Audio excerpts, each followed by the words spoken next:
देश के लिए कुछ काम करने का मौका मिला, अपराध के विरुद्ध संघर्ष करने का मौका मिला। पहले से ही पुलिस ही बनना चाह रहा था या ऐसा कुछ नहीं था। ये जो जर्नी रहा, आपको थोड़ी सी आउट ऑफ बॉक्स थिंकिंग चाहिए। नेशनल पुलिस एकेडमी में आपकी एंट्री होती है और दौर मुझे लगता है कि आज के दौर से ज़्यादा कठिन समय था। आप बतौर एएसपी अयोध्या पहुंचते हैं और तमाम मिर्ज़ापुर से लेकर के तमाम अन्य जिलों में आपने कप्तानी करी। तो कम से कम 6-7 साल से अधिक समय उत्तर प्रदेश में नक्सलिज्म के क्षेत्र में, उनके उग्रवाद के विरुद्ध में, वाम उग्रवाद के विरुद्ध में हम लोगों ने कार्य किया। ह्यूमन राइट्स पर आपका लेख, आपका शोध अद्वितीय रहा है। गोविंद बल्लभ पंत अवार्ड से नवाजा भी गया है सर। कोई आदमी अगर मिस हो जाता है तो 5 साल तक अगर भी नहीं मिला है, तब भी उसका इमेज को एक्सट्रापोलेट करते हैं कि 5 साल बाद वो कैसे दिख सकता है। कुंभ 2019 में आपने नेतृत्व प्रदान किया, वहाँ की सारी व्यवस्थाएं देखी। अगर श्री एसएन साबत पुलिस अधिकारी ना होते तो वो क्या होते?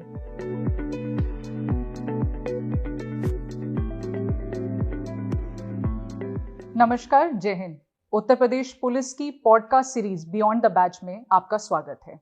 ये एक अनूठी पहल है उत्तर प्रदेश पुलिस की, जिसका आज प्रथम एपिसोड है। यह पॉडकास्ट पुलिस अधिकारियों के असाधारण जीवन, चुनौतियों, उपलब्धियों की आपको एक झलक देगा। ये न केवल पुलिस कर्मचारियों, अधिकारियों के लिए है, बल्कि हर उस नागरिक के लिए है जो कि सुरक्षा, सेवा और नेतृत्व के सूक्ष्म आयामों को जानना चाहता है। आज के हमारे मेहमान हैं 1990 बैच के एक प्रतिष्ठित आईपीएस अधिकारी डॉक्टर एसएन साबत। सर का लगभग 4 दशकों का कार्यकाल अब अंतिम चरण पर है। इनका प्रतिष्ठित कार्यकाल बहुत सारी उपलब्धियों के साथ भरा हुआ है।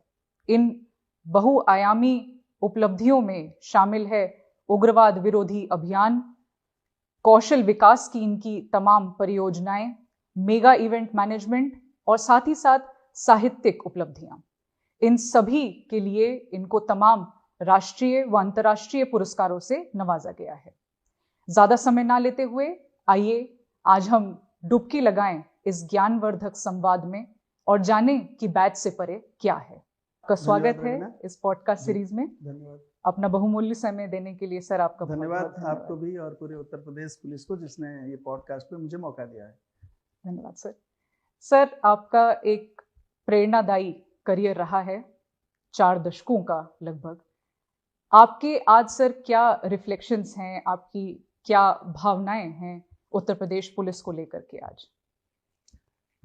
देखिए रवीना, मैं थोड़ा और क्लियर कर दूं। मैं 1990 बैच का आईपीएस ऑफिसर हूं, तो आप लगभग 3.5 दशक आप कह सकते हैं। तो इस 3.5 दशक में मुझे उत्तर प्रदेश पुलिस के विभिन्न स्थान पर कार्य करने का मौका मिला। उत्तर प्रदेश पुलिस के बाहर भी कुछ मौका मिला। एक अखिल भारतीय सेवा के होने के नाते अन्य स्टेट में भी काम करने के लिए, और एक स्टिंट यूनाइटेड नेशंस में भी काम करने का मौका मिला है। मैं सभी को पहले बधाई देता हूँ, धन्यवाद देता हूँ कि मुझे इन्होंने मौका दिया, और ये परमात्मा का आशीर्वाद है कि जिसके चलते हम ये कर पाए। रही बात, आप पूछ रहे हैं कि किस प्रकार मैं इसको देखूं, मेरे नज़रिया क्या है, तो निश्चित रूप से एक बहुत ही सेटिस्फाइंग मेरे लिए रहा पर्सनली कि ये जो उत्तर प्रदेश के वर्तमान तो लगभग 24 करोड़ से अधिक जनता है, और उस समय थोड़ा कम रहे होंगे निश्चित रूप से, तो उन सब से जुड़ने का मौका मिला और देश के लिए कुछ काम करने का मौका मिला, अपराध के विरुद्ध संघर्ष करने का मौका मिला, जनता के साथ जुड़कर बहुत सारे काम करने का मौका मिला, कुंभ मेला जैसे, अयोध्या जैसे बड़े बड़े इवेंट में सहभागिता करने का मौका मिला, और विश्व शांति के लिए कुछ प्रयास करने का मौका मिला। तो ये निश्चित रूप से बहुत ही अच्छा था। ये मैं नहीं कहता हूँ, एक मेरा कैंडिड स्वीकारोक्ति है कि मैं पहले से ही पुलिस ही बनना चाह रहा था या ऐसा कुछ नहीं था। ये स्टूडेंट करियर के बाद हमने, जैसे सबने सोचा है कि हाँ सिविल सर्विस अपियर करना चाहिए, और हम लोगों के समय तो कम से कम इतने अन्य एवेन्यू के बारे में हम ज़्यादा नहीं सोचते थे। हाँ, उसकी तैयारी तो बचपन से ही हमारी रही कि सिविल सर्विस आना है, प्रयास करना है और अच्छा करना है, तो उसके लिए हमने प्रयास किया। और उसमें जो है जब सिविल सर्विस के बाद निश्चित रूप से हमने चाहा कि हाँ मैं स्वयं इस पे आना चाहता हूँ, भारतीय पुलिस सेवा में आना चाहता हूँ, तब मैं भारतीय पुलिस सेवा में आया।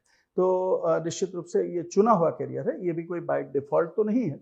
लेकिन ये नहीं है कि बचपन से मैं चाहता था ही कोई पुलिस अफसर, ऐसा नहीं था। सर। लेकिन कार्य करने के बाद मुझे ये महसूस हुआ कि कोई जीवन का बड़ा पार्ट अभी बिताया जितना इससे पहले बिताया था। पहला 25 साल जो था, उसके बाद 35 साल ये बिताया है, तो ये बड़ा पार्ट रहा पूरा अपना कार्य क्षेत्र, कार्य जीवन का।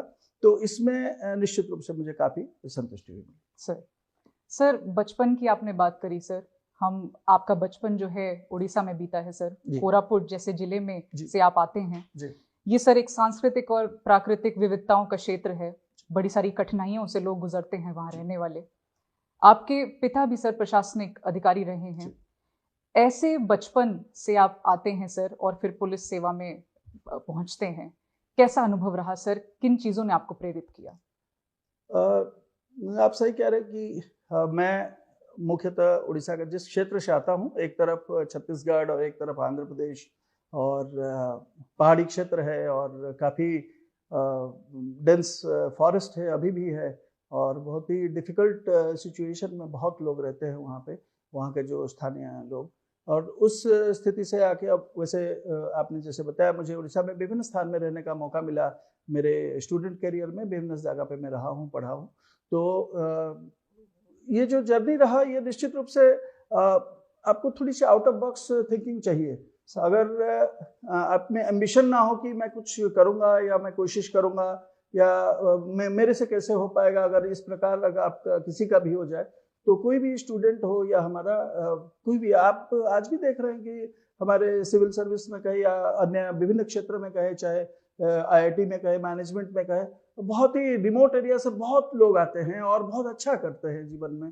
तो ऐसा कुछ नहीं। और अभी तो ये दौर है जिसमें कम्युनिकेशन और नॉलेज का तो असीमित भंडार है, और आपके बटन प्रेस करने पर आपके पास नॉलेज है। शायद उस प्रकार की स्थिति उस समय नहीं रहा, लेकिन तब भी जब तक अपने मन में एक ये नहीं होगा कि ज्ञान पिपासा नहीं होगा कि या ललक नहीं होगा कि मुझे कुछ करना है, तब आप कुछ कर नहीं पाएंगे। तो मैं यही चाहूँगा कि हमारे जितने युवा साथी हैं, वो जो चीज़ करना चाहते हैं उसके लिए दृढ़ निश्चय कर ले कि मुझे ये करना है, डिटरमिन्ड हो जाए और उसके लिए डेडिकेटेड हो जाए, तो निश्चित रूप से वो सक्सेस पाएंगे। सर, बिल्कुल ठीक कहा सर आपने। सर, आपका कोरापुट से जीवन शुरू होता है, फिर सर तमाम चुनौतियों का सामना करते हुए आप पहुंचते हैं हैदराबाद। वहाँ पे नेशनल पुलिस एकेडमी में आपकी एंट्री होती है। सर, वहाँ के कुछ अनुभव आपसे जानना चाहेंगे।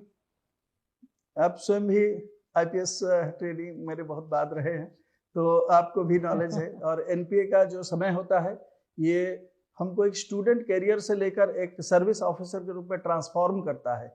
हमको कुछ नहीं पता होता है किसी चीज़ के बारे में, विशेष करके जो पुलिसिंग के बारे में, व्हेन वी जॉइन NPA। लेकिन वहाँ पे रहने के बाद इतना सिस्टमैटिकली हम लोगों को सिखाया जाता है, इतने सारे एक्सपोजर दिया जाता है। जैसे कि हम लोगों के समय जो ट्रेनिंग होती थी, फिजिकल और इंडोर ट्रेनिंग होती थी, उसके बाद भी हम लोगों को तत्कालीन समय में पंजाब उग्रवाद से ग्रसित था, तो हमारा ट्रेनिंग वहाँ पंजाब में भेजा जाता था। हम लोग पंजाब में 15 दिन रहते थे। कहीं हम लोग NSG में जाके NSG में विभिन्न चीज़ों के बारे में शिक्षा ग्रहण करते थे, BSF के साथ शिक्षा ग्रहण करते थे, CRPF के साथ करते थे। तो और उसके बाद अपने अपने कैडर में जाके वहाँ पर हम लोग व्यवहारिक प्रशिक्षण करते थे। तो मोटा मोटी जिस समय जो चैलेंजेस है, उसी के हिसाब से NPA ने अपने आप को गियर अप करता है और उसी प्रकार ट्रेनिंग देता है। तो निश्चित रूप से वो ट्रेनिंग तो इतना ही महत्वपूर्ण था कि हमको एक सर्विस के ऑफिसर के रूप में उसने रूपांतरित किया, क्योंकि पहले तो हम लोगों को कोई प्रोफेशनलिज्म पता नहीं था, और मैं निश्चित रूप से वो दिन नहीं भूल पाऊंगा। और उसके बाद भी जब जब मौका मिला, NPA में मैं गया और विभिन्न रिफ्रेशर कोर्स में गया, NPA में लेक्चर देने के लिए गया, या और it is always a pleasure to be in NPA, और जाके वहाँ पे अपना कुछ मोमेंट शेयर करने का। सर, हैदराबाद के बाद सर आप आते हैं उत्तर प्रदेश में, आपकी एंट्री होती है। आप बतौर ASP अयोध्या पहुंचते हैं और तमाम मिर्ज़ापुर से लेकर के तमाम अन्य जिलों में आपने कप्तानी करी, विभिन्न पदों को संभाला, नेतृत्व प्रदान किया। उसके क्या अनुभव रहे सर? उत्तर प्रदेश हमेशा पुलिसिंग के लिए बहुत चैलेंजिंग रहा। जब हम कैडर में आए, तभी सब लोगों ने बताया रहा था कि भारत में जितने प्रकार समस्या है, सभी का कुछ ना कुछ झलक तो उत्तर प्रदेश में निश्चित रूप से है। सर, उत्तर प्रदेश में उस समय जब हम लोग यहाँ पे ज्वाइन किए थे, बहुत फेमस ऑफिसर्स यहाँ पे डीजीपी रहे हैं, श्री प्रकाश सिंह सर रहे हैं, श्री एसबीएम त्रिपाठी सर रहे हैं, और सभी टॉप ऑफिसर्स यहाँ पे थे जिन्होंने अपने आप का छाप छोड़ रखा था, और हम लोग उनको एक मॉडल के रूप में मान रहे थे, एक मेंटर के रूप में हम लोग उनसे उनके प्रोफेशनलिज्म को देखते थे। मैं शुरू तो किया था, रेगुलर एएसपी मेरी वाराणसी में रही, और फिर मैं अयोध्या में भी रहा एएसपी के रूप में। निश्चित रूप से वो समय और दौर मुझे लगता है कि आज के दौर से ज़्यादा कठिन समय था, और अभी तो पुलिस का काफ़ी अपर हैंड है, और उन दिनों में मुझे लगता है कि लॉ एंड ऑर्डर के लिए भी प्रत्येक दिन हम लोगों को समस्या जूझना पड़ता था, और हम लोग काफ़ी प्रयास करके उसमें सफलता पाते थे। सर, जिन क्षेत्रों में आपने शुरुआती दौर में काम किया, वहाँ पर नक्सलवाद की भी शुरुआत उत्तर प्रदेश में आपने देखी।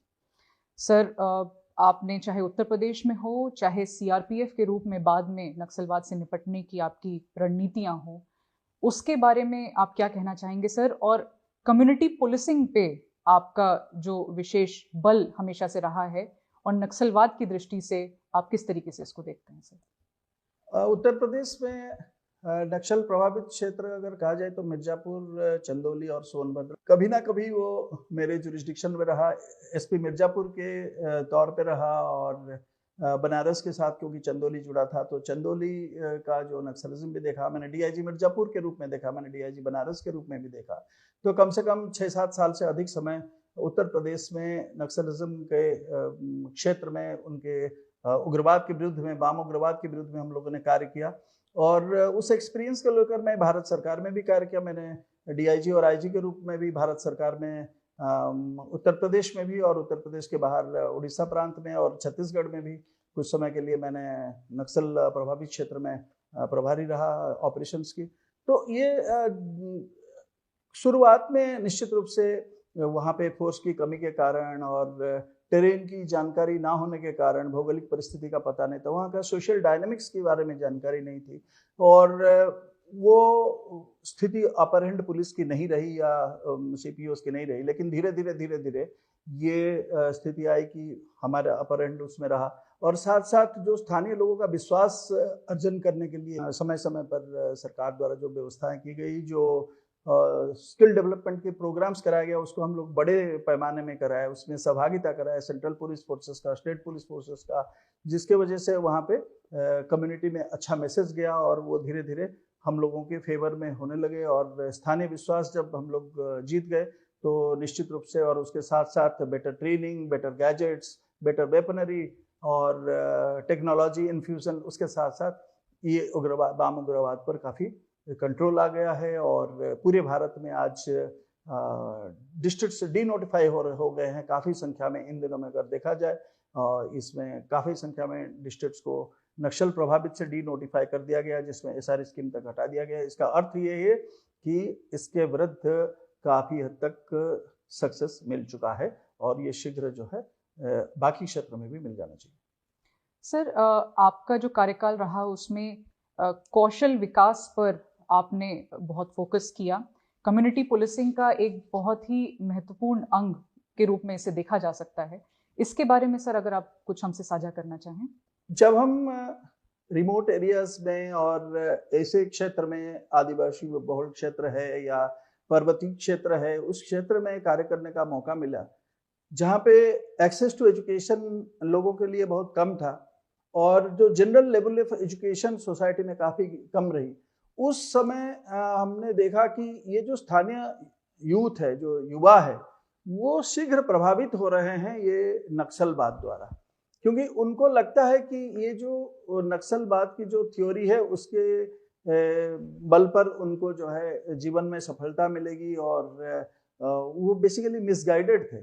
तो उनको हम लोगों ने सोचा कि उनको कोई एक रास्ता दिखाया जाए, अपना जीवन यापन कैसे कर सकते हैं, अच्छा जीविकार्जन कैसे कर सकते हैं, उसके लिए उनको रास्ता दिखाना आवश्यक था। तो जिस क्षेत्र में मैं बात कर रहा हूँ, उस क्षेत्र में जो चाहे विशेष करके रिमोट एरियाज ऑफ छत्तीसगढ़ या उड़ीसा, उसमें अन्य किसी प्रकार विशेष सुविधाएं नहीं थी ट्रेनिंग वगैरह के लिए। तो हम लोगों ने वहाँ पे प्रशिक्षण शुरू कराया। प्रशिक्षण स्थानीय युवाओं को लेके विभिन्न ट्रेड्स पे कराया। एक तो कुछ लोगों को प्रॉपरली ट्रेनिंग कराया जिससे वो सुरक्षा गार्ड की कार्य कर सकते, और उसमें लड़के भी रहे, और अलग अलग बैचेस में हम लोगों ने महिलाओं का भी ट्रेनिंग कराया। उसके साथ साथ विभिन्न अन्य स्किल डेवलपमेंट, जैसे मान लीजिए इलेक्ट्रिशियन बनने का कार्य, प्लम्बिंग का कार्य कराना, कंप्यूटर जो थोड़ा अधिक पढ़े लिखे थे उनके लिए कुछ कंप्यूटर के कोर्सेज करके उनको टाइपिंग वगैरह सिखाना, कुछ लोगों को ड्राइवरी कोर्सेज कराना, और कुछ लोगों को मैशनरी ट्रेनिंग कराया किसी इंजीनियरिंग कॉलेज से मदद लेकर। तो इस प्रकार हम लोगों ने एक साल में, मुझे याद है कि उसमें हमने लगभग 1800 लोगों को 1800 यूथ को ट्रेनिंग कराया, जिसमें से लगभग 90% लोग अपना या तो वो कहीं ना कहीं अच्छे जॉब भी पा गए। उसके साथ साथ हमने उनको सॉफ्ट स्किल भी ट्रेनिंग कराया, किस प्रकार अच्छे ढंग से वो हिंदी भी बोल सकते हैं ताकि भारत के किसी स्थान पर जाकर कार्य कर सकते हैं, थोड़ी बहुत अंग्रेजी भी समझ सकते हैं, ये भी सब ट्रेनिंग कराया। ये बहुत ही सक्सेसफुल रहा ये जो एक्सपेरिमेंट हमने किया था, और उन क्षेत्र में उन एरियाज पे हम लोगों को काफ़ी सराहना की गई जो एक्शन हम लोगों ने कराया। सर, जो आपने ये साझा किया कि 1800 व्यक्तियों को, बच्चों को, युवाओं को कौशल विकास की दिशा में लगाया गया, उनको फिर जॉब्स में मिली अंततः जाकर के, ये समाज के उत्थान के लिए तो सर आपका एक अद्वितीय योगदान है। साथ ही साथ सर ह्यूमन इंटेलिजेंस पर्सपेक्टिव से भी अगर देखें तो वही लोग जब इतना भरोसा करेंगे पुलिस के ऊपर, निश्चित तो वो जुड़ना चाहेंगे। फ्लो ऑफ इंफॉर्मेशन आ जाता है उसमें। एक चीज और, it is not only Naxalism, ये ह्यूमन ट्रैफिकिंग भी होता है, विशेष करके जो गर्ल्स का किसी रिमोट क्षेत्र में होता था, उसमें भी काफी कमी आई। ये सब जब हम लोगों ने एक्शंस लिया उसके बाद। सर, नक्सल प्रभावित क्षेत्रों में जैसा आपका अनुभव रहा, वहाँ पे शांति व्यवस्था कायम करने के लिए जो तमाम आपके द्वारा इनिशिएटिव्स लिए गए, इसके साथ ही अगर हम देखें तो सर एक इंटरनेशनल लेवल पर भी शांति का संदेश लेकर के आप यूएन पीस कीपिंग मिशन का भी हिस्सा बने। वहाँ पर आपके कैसे अनुभव रहे सर? और उत्तर प्रदेश में जितनी आपने पुलिसिंग करी, वहाँ के जो स्किल सेट थे किस तरीके से आपने उपयोगी पाया विदेश में, और वहाँ से ऐसे कौन से स्किल सेट थे सर जो आप लेकर के आ पाए, यहाँ पर आपने लागू किया और उसका परिणाम देखा? उस समय United Nation peace keeping mission in Kosovo में 51 देशों की प्रतिनिधित्व पुलिस अफसर उसकी रही है, और वो निश्चित रूप से एक बहुत बड़ा एक्सपोजर था। और आपको पता ही है कि यहाँ पर उत्तर प्रदेश से भी हमारे कई सारे officers, IPS officers, PPS officers एवं इवन इंस्पेक्टर, सब इंस्पेक्टर्स भी हमारे वहाँ पे समय समय पर सहभागिता किए हैं, प्रतिनिधित्व किए हैं। और ये एक्सपीरियंस एकदम अलग था, क्योंकि वो जो पैटर्न ऑफ पुलिसिंग वहाँ पे अपनाई गई थी, और उसमें स्पेशलाइजेशन के ऊपर पुलिस के साथ चीज विश्वास किया जाता था। इन्वेस्टिगेशन जो करता था, इन्वेस्टिगेशन पर स्पेशलाइजेशन, विभिन्न प्रकार इन्वेस्टिगेशन पर अलग अलग स्पेशलाइजेशन, लॉ एंड ऑर्डर में इक्विपमेंट का किस प्रकार यूज होता है, ये सब जब हम लोग यहाँ पे आए, हम लोगों को उससे इंसाइट मिला कि हम लोग अपनी पुलिसिंग को कैसे बेटर कर सकते हैं। Ethnic conflict between communities, Serbians and Albanians होता था, और उसका बहुत ही इंटरनेशनल रेमिफिकेशन होता था, जिसके लिए हम लोग वहाँ पे मिशन में भेजा गया था। तो ये जो हम लोगों ने यहाँ का पुलिसिंग का जो तत्व लेके वहाँ पे गए, वो वहाँ के लिए बहुत ही इफेक्टिव था, और लोग हम लोगों को काफ़ी सराहना भी करते थे। सर, आपके यूएन मिशन के दौरान आपने तमाम देशों की यात्रा करी। इसके अतिरिक्त सर व्यक्तिगत रूप से भी आप व्यापक रूप से घूमे हुए हैं, तमाम देशों का आपने दौरा किया है। वहाँ की सोसाइटी के साथ आपका इंटरेक्शन, आपने अलग अलग अनुभव आपके रहे हैं, उसका आपकी पुलिसिंग पर क्या प्रभाव पड़ा, आपके व्यक्तिगत जीवन पर क्या प्रभाव पड़ा? देखिए, पुलिसिंग पर अगर कहे तो हमें जो मॉडर्न टेक्नोलॉजी है उसको हमें लगातार अडॉप्ट करना चाहिए। ये सिर्फ नहीं कि वहाँ पे ही यूज होता है, वहाँ निश्चित रूप से कई सारे देशों में बहुत ही डेवलप्ड है। हम MCTP प्रोग्राम में USA में भी गए थे, वहाँ पे जैसे मिसिंग पर्सन्स स्क्वाड है अमेरिका में, वो एक्सट्रापोलेशन करता है कि कोई आदमी अगर मिस हो जाता है तो 5 साल तक अगर भी नहीं मिला है, तब भी वो उसका इमेज को एक्सट्रापोलेट करते हैं कि 5 साल बाद वो कैसे दिख सकता है। और उसी को वो ढूंढते हैं, ना कि 5 साल पहले का पिक्चर के साथ उसको ढूंढते हैं। तो ये एक अनोखा चीज हम लोगों के लिए था। और उसको करने के लिए वो कंप्यूटराइज्ड मॉडल्स को लेते हैं कि उसका फादर, मदर, ब्रदर, सिस्टर सबका फोटोग्राफ लेकर उसी से क्या क्या possible changes of a person वो करते हैं। तो इस प्रकार अगर छोटी छोटी बहुत सारी चीज में डेवलप किया जा सकता है। हमारे यहाँ भी इस समय आप जानते हैं हम लोगों ने भी काफी टेक्नोलॉजी को अडॉप्ट किया है। उत्तर प्रदेश पुलिस ने भी अडॉप्ट किया है और इस समय महाकुंभ की तैयारी में काफी टेक्नोलॉजी यूज होता है। 2019 के प्रयागराज कुंभ मेला में हम लोगों ने टेक्नोलॉजी को काफी बड़े स्केल में अडॉप्ट किया और जिसके चलते उसका सफलता रही। और कटिंग ऑफ एज में जब हम टेक्नोलॉजी यूज करते हैं वो जनता को फायदा करती है और पुलिस के लिए काम सुगम और सरल कर देता है। सर, आपने कुंभ की बात करी। महाकुंभ 2025 का लोग बेसब्री से इंतजार कर रहे हैं। कुंभ 2019 में आपने नेतृत्व प्रदान किया, वहां की सारी व्यवस्थाएं देखी। हम आतुर हैं जानने के लिए कि किस तरीके की तैयारियां चल रही हैं महाकुंभ के लिए, क्या क्या योजनाएं हैं जो धरातल पर उतारी जा रही हैं, और आपका भी इसमें किस रूप में योगदान अभी तक रहा है सर? महाकुंभ में मुझे मौका मिला था प्रशिक्षण में, पुलिस के प्रशिक्षण में जाने के लिए, या समय समय पर ऑनलाइन में जो रिव्यूज होता है मैं उसमें सहभागिता किया हूँ। बहुत अच्छी तैयारी चल रही है, बहुत यहाँ पे काम रहता है, बहुत चुनौतियां पुलिस के लिए रहती है, हर फील्ड में रहती है। सिक्योरिटी के फील्ड में रहती है पुलिस के लिए बहुत बड़ी चुनौती, ट्रैफिक मैनेजमेंट के लिए बहुत बड़ी चुनौती रहती है, सॉफ्ट स्किल के लिए चलती है, बिहेवियर पुलिस पर्सनल के लिए रहती है, जो लोगों के लिए, जो यात्री आते हैं उनके लिए सुख सुविधा किस प्रकार थोड़ा हम पहुंचाएं, उनका वेलफेयर कैसे देखें, उसके लिए रहता है। इमरजेंसी नीड्स के लिए रहता है, आपदा प्रबंधन में हम लोगों को क्या तैयारी करनी पड़ती है। बहुत सारे पुलिस के लिए चुनौतियां रहती है और आई एम श्योर हमारी police it is being geared up कि ये this will rise to the occasion. जैसे कि हर बार उत्तर प्रदेश पुलिस ने समय पर अपना करके दिखाया है। मैं बहुत ही आश्वस्त हूँ कि इस बार भी अच्छे ढंग से इसको संपन्न किया जाएगा। सर, इतने बड़े मेगा इवेंट की हम बात कर रहे हैं। उत्तर प्रदेश की अगर बात करें तो इतनी ज़्यादा आबादी वाला प्रदेश है। कुछ ही ऐसे देश हैं जिसकी जनसंख्या उत्तर प्रदेश से अधिक होगी। ऐसे में आपने बहुत सारे मेगा इवेंट्स को ऑर्गेनाइज किया है सक्सेसफुली। डिफेंस एक्सपो हो, कुंभ हो, आदि आदि तमाम गिनतियां हम कर सकते हैं। इसमें आप किस तरीके से क्राउड मैनेजमेंट स्ट्रैटेजीज डेवलप करते थे, किस तरीके से आपने इनको सकुशल संपन्न कराया सर? देखिए, कोई भी कुंभ मेला तो सबसे बड़ा दुनिया का सबसे बड़ा अरेंजमेंट है और जिसमें क्राउड मैनेजमेंट सबसे इम्पॉर्टेंट है। उसको छोड़ के भी कोई भी बड़ा अरेंजमेंट जब होता है हमारा, उसके लिए एक तो मेटिकुलस प्लानिंग, पूरा सिस्टमैटिक ढंग से हम लोग उसकी सभी पहलुओं को देखकर एक मेटिकुलस प्लानिंग करना आवश्यक है।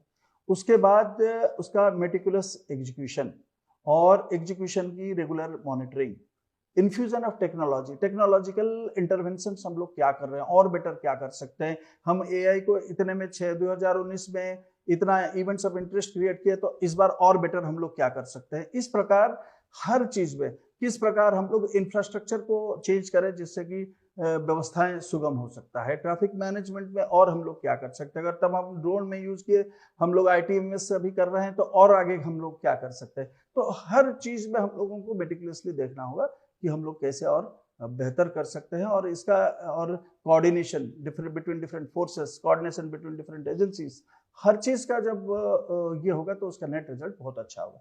और last but not the list, जो हमारे श्रद्धालु आते हैं, यात्री आते हैं, विजिटर्स आते हैं, उनके साथ हम व्यवहार कैसे करते हैं, क्योंकि आप व्यवहार के माध्यम से ही उनको गाइड कर सकते हैं, ट्यूटर कर सकते हैं, एजुकेट कर सकते हैं और थोड़ा टेक्नोलॉजी के साथ बता सकते हैं, ताकि आप जो कहेंगे वो उस हिसाब से करेंगे और आपका व्यवस्था कभी भंग नहीं होगा। अगर ये ध्यान नहीं रखा गया है तो फिर समस्या होती है। सर, तमाम चीज़ें जो आप बता रहे हैं सर, उसमें एक सिस्टमैटिक और मेटिकुलस अप्रोच जो है वो दिखाई देता है आपके काम करने के तरीके में, जिससे हमें एक एकेडमिशियन की झलक भी आप में दिखाई देती है सर। ह्यूमन राइट्स पर आपका लेख, आपका शोध अद्वितीय रहा है, जिसके लिए आपको गोविंद बल्लभ पंत अवार्ड से नवाजा भी गया है सर। सर, हमारे श्रोताओं के लिए, हमारे साथियों के लिए क्या आप सरल तरीके से समझा पाएंगे कि ह्यूमन राइट्स क्या है, इसके क्या आयाम हैं? पहले तो सबसे पहले तो आपने बताया कि शिक्षा की नीड्स, और क्योंकि हमारे घर में हमेशा शिक्षा का भी माहौल रहा। आपको शायद पता है कि हमारी धर्मपत्नी जो है प्रोफेसर सुनीता मिश्र, वो भी इस समय वाइस चांसलर है, पहले प्रोफेसर रहे हैं, और तो निश्चित रूप से घर में पढ़ाई का माहौल तो बना ही रहा। और उसके साथ साथ हमने हमारे जो बेटे हैं सबको पढ़ने के लिए प्रेरित भी किया कि आगे कैसे उसको बेहतर हम लोग कर सकते हैं, क्योंकि लर्निंग का नॉट ओनली पढ़ाई, मतलब मेरा मीनिंग किताबी में सीमित नहीं है, हमें लर्न करना चाहिए लास्ट तक। मुझे याद है जब इंटरनेट नया शुरू हुआ था और 1997-98 में हम लोग नया नया ईमेल सीखे थे, हमारे कुछ रिटायर्ड ऑफिसर्स हमसे बात करते रहते थे और थोड़ी बहुत उस पर डिस्कस करते रहते थे। मुझे बहुत अच्छा लगता था कि उस समय उसके बाद भी लेट एज में उन्होंने सब सीखना शुरू किया और सब बहुत जल्दी से एक्सपर्ट हो गए थे। तो ये सिर्फ हमारे अफसर्स की बात नहीं, हर व्यक्ति के लिए लर्निंग का समय कभी ख़त्म नहीं होता है। आदमी तो मैं मान के चलता हूँ कि लास्ट तक व्यक्ति को सीखते रहना चाहिए कुछ ना कुछ। जैसे अभी थोड़ी देर पहले आपसे बात हो रही थी, ये जो आप सेटअप लगा रहे हैं तो उसके बारे में भी बहुत सारे टेक्निकल बात होती है जो हम लोगों को नहीं पता है। तो हम लोग कुछ ना कुछ नया हमेशा सीखते रहते हैं, और सीखने का प्रयास हमको कभी खत्म नहीं करना चाहिए। आईपीएस अफसरों के लिए भी मेरा यही कहना है और ये मानना है कि एक बार सर्विस में आ जाने के बाद इसको कोई मैंडेटरी तो है नहीं कि आपको जो है कुछ और अधिक से अधिक एक्वायर करना है एजुकेशनल नॉलेज और ये, लेकिन इसको करना आवश्यक है। मुझे ये लगता है नॉट ओनली प्रोफेशनल नॉलेज या रिफ्रेशर ट्रेनिंग जो मैंडेटरी होती है, उसको छोड़ के भी खुद अपने इंटरेस्ट से जो अच्छा लगता है उसको अधिक से अधिक लर्न करे, और ताकि वो एक फुल फ्लेश्ड पर्सनैलिटी उसकी डेवलप करेगा। सर, जैसा आपने कहा स्किल अपग्रेडेशन पर आपका हमेशा से जोर रहा है, कुछ ना कुछ नए सीखने की जो तलब है वो कभी समाप्त नहीं हुई है और न कभी होगी। सर, जो यंग आईपीएस ऑफिसर्स हैं और या फिर जो पुलिस में आना चाहते हैं, ऐसा कौन सा एक स्किल है अगर आपको बताना हो, या ऐसा कोई एक आयाम जिस पर उनको काम करना चाहिए सफल होने के लिए? अब शुरू में मैंने बताया, देखिए अगर व्यक्ति अपना चॉइस का फील्ड को चुन ले और जिसमें उसको पसंद है उसी फील्ड में अगर वो अधिक से अधिक नॉलेज एक्वायर करे तो वो जीवन में सक्सेस करेगा। लेकिन एक बात ध्यान रखना है कि किसी भी फील्ड को चुने तो उसमें एक्सेल करने के लिए, उत्कर्षता के लिए प्रयास करना आवश्यक है, तभी वो करेगा। चाहे वो सिविल सर्विस आना चाहे वो टेक्नोलॉजी में जाना चाहे वो म्यूजिक फील्ड में जाना चाहे या चाहे खेल में जाना चाहे, किसी भी field, all fields are equally good, लेकिन उसमें उसको एक्सेल करना अत्यंत आवश्यक है, तभी वो जीवन में सक्सेसफुल हो पाएगा। और secondly, as a human being आपको नहीं भूलना चाहिए कि आपका जो ह्यूमन एटीट्यूड है वो कभी आपको खोना नहीं चाहिए। वही मानवाधिकार है, आप मानवाधिकार की बात कर रहे थे, जो मेरी शोध है भारतीय संस्कृति में मानवाधिकार के बारे में। उसमें बेसिक थ्रस्ट यही है, जैसे कहा जाता है कि 1215 एडी में ही मानवाधिकार का प्रारंभ हुआ है विश्व में मैग्ना कार्टा के साथ, लेकिन ऐसा नहीं है।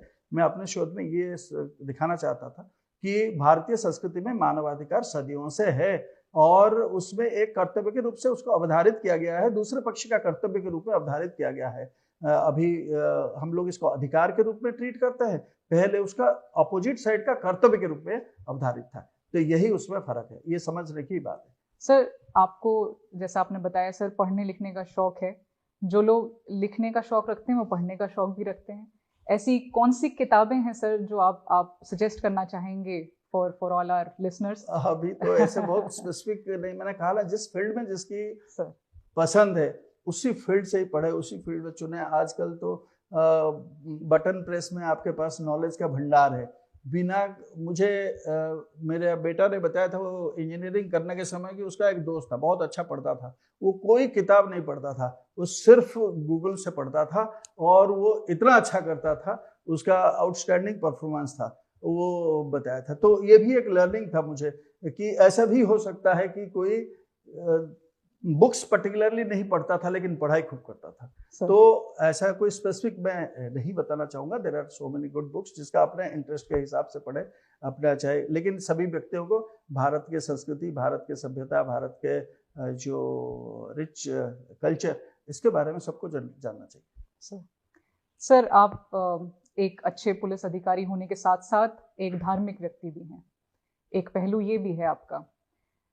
कैसे सर पुलिस के जो आपके पुलिसिंग के जो अनुभव रहे हैं उसने आपको आध्यात्म की ओर भेजा, प्रेरित किया उस तरफ जाने के लिए, और कैसे आध्यात्म से सीखी हुई चीजें आपने पुलिसिंग में अप्लाई करने का प्रयास किया? अरे हमारे अगर वैसे कहें तो आप प्राचीन काल से जितना हमारे संस्कृति वर्षे से सभी में तो पुलिसिंग झलकता है। विनाशाय चतुष्टयम् कैसे आया शब्द, वहां से वसुधैव कुटुंबकम कैसे आया, ये भी ह्यूमन राइट्स का ही पार्ट है। तो ऐसे हम लोग प्रयास करते रहते हैं कि कर्मण्येवाधिकारस्ते मा फलेषु कदाचन कैसे आया। ये सब शब्द तो हमारे लिए एक एक आइडियल है। लेकिन आपको मैं ये भी बता दूं कि उत्तर प्रदेश पुलिस में आने के बाद मैंने महसूस किया है हमारे फोर्स के 90% लोग अत्यंत धार्मिक हैं। वो अपने अपने विचारधारा, अपने फेथ के हिसाब से वो अपना ये करते हैं, और उनको यही है कि परमात्मा का कुछ एक सत्ता है जो हम लोगों को सही रास्ते में गाइड करता रहता है, और इसीलिए गलत काम नहीं करेंगे, गलत काल की तरफ नहीं जाएंगे, तो ये प्रोफेशनली हमारे लिए बहुत अच्छा होगा। और पब्लिक में भी इसकी बड़ी सराहना की जाती है। तो ये तो एक पर्सनल अनुभव है मेरा। व्यक्ति का धार्मिक होना, उसकी निजी होना या ना होना, उसका निजी चॉइस है। लेकिन मुझे जो महसूस किया है मैंने यहाँ पर फोर्स में, वही मैं आपको बता रहा हूँ। सर सक्सेस हमेशा नहीं होती सर। जीवन में कई सारे चुनौतियां आपने देखी, कई फेलियर्स भी हुए होंगे। ऐसे समय में, ऐसी कठिन परिस्थितियों में आपने अपनी प्रेरणा का स्रोत कहाँ पाया? अब देखिए, एक तो जैसे आपने कहा कि आप अगर भगवत विश्वासी है, लगता है कि हाँ, जिस प्रकार एक तूफान कभी आता है और चला जाता है, हमेशा कोई तूफान नहीं बना रहता है, तो आएगा चला भी जाएगा। आपको धीरज रखना है, धैर्य रखना है उस समय के लिए। और उसके साथ साथ अगर आपके फैमिली आपके सपोर्ट में है, आपके फ्रेंड्स आपके सपोर्ट में है, और अगर इन ए प्रोफेशनल वर्ल्ड अगर आपका प्रोफेशनल कोलीग्स आपके सपोर्ट में है, तो निश्चित रूप से आप उसको ओवरकम कर जाएंगे। सर इसके बाद की आपकी क्या योजना है? अब वो समय बताएगा, और कि कुछ ना कुछ प्रोडक्टिव कार्य जरूर करेंगे। सर एक चीज जानने के लिए की बहुत इच्छा है मेरी। अगर श्री एस.एन. साबत पुलिस अधिकारी ना होते तो वो क्या होते? मैं यूजीसी रिसर्च फेलो था। मैं कर रहा था बायो इलेक्ट्रोमैग्नेटिक्स में, मेरी पीएचडी हो रही थी, तो मैं उसी फील्ड में रहता और एनवायरमेंटल साइंटिस्ट बनता। साक्षात्कार समाप्ति की ओर है। हम इस संवाद को यहीं पे विराम देना चाहेंगे। आपके समय के लिए हम बहुत आभारी हैं सर। एक रोचक बात और सर आपके बारे में हमें जानने के लिए मिली कि आपने फ्रेंच भाषा में एडवांस डिप्लोमा भी किया हुआ है। तो सर कुछ शब्द फ्लू, ए एंड वू, और भी बहुत कुछ है आगे। Thank you so much sir. हार्दिक शुभकामनाएं हमारे पूरे परिवार की ओर से सर। बहुत धन्यवाद आपको, मुझे आपने मौका दिया। और रवीना, आपने बहुत सारे प्रश्न पूछा और मुझे नहीं पता कि मैं किस प्रकार उसका आंसर दिया, लेकिन मुझे लगता है कि कुछ लोग इससे प्रेरित होंगे और उनको अच्छा लगेगा। मुझे मौका देने के लिए उत्तर प्रदेश पुलिस और के डीजीपी, उनके पूरे टीम और रवीना, सबको बहुत बहुत धन्यवाद। धन्यवाद। इस पॉडकास्ट को पूरा देखने के लिए आप उत्तर प्रदेश पुलिस के यूट्यूब चैनल पर जा सकते हैं, और ऐसे तमाम एपिसोड्स जो भविष्य में आएंगे उनको देखने के लिए आप चैनल को सब्सक्राइब करिए। आप अपने विचार हमसे कमेंट बॉक्स पर साझा कर सकते हैं। धन्यवाद।